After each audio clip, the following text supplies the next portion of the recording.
Hello' বন্ধু বান্ধৱীসকল, আজি আমাৰ মহাবিদ্যালয়ত ইণ্টাৰনেশ্যনেল ৱমেন্স ডে চেলিব্ৰেট কৰা হৈছিলে। বিশেষ ৰিচাৰ্চ পাৰ্চন হিচাপে আমাৰ মহাবিদ্যালয়ত উপস্থিত আছিলে ডক্টৰ কল্পনা বৈশ্য বাইদেউ, BHB কলেজ সৰুপেটা। তেখেতে এটি সুন্দৰ কবিতা আৰু আমাক ভাষণেৰে আপ্লুত কৰিলে।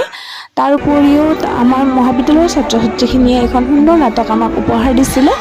তাৰপিছতে আমাৰ মহাবিদ্যালয়ৰ অধ্যাপিকা কৰবী বাইদেৱে এটি সুন্দৰ নৃত্য আমাক উপহাৰ দিলে। তাৰপিছত এনেদৰে আমি অকণমান ফটো উঠি অকণমান দিনটো বিশেষভাৱে উদযাপন কৰি কলেজৰ পৰা বিদায় মাগিলোঁ। আজিলৈ ভিডিঅ'টো এইখিনিয়ে আছিলে।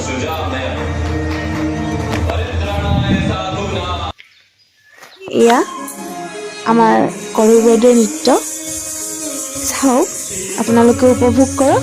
তেতিয়াহ'লে ভিডিঅ'টো আজিলৈ ইমানতে সমাপ্ত কৰিলোঁ। ধন্যবাদ।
Gımayım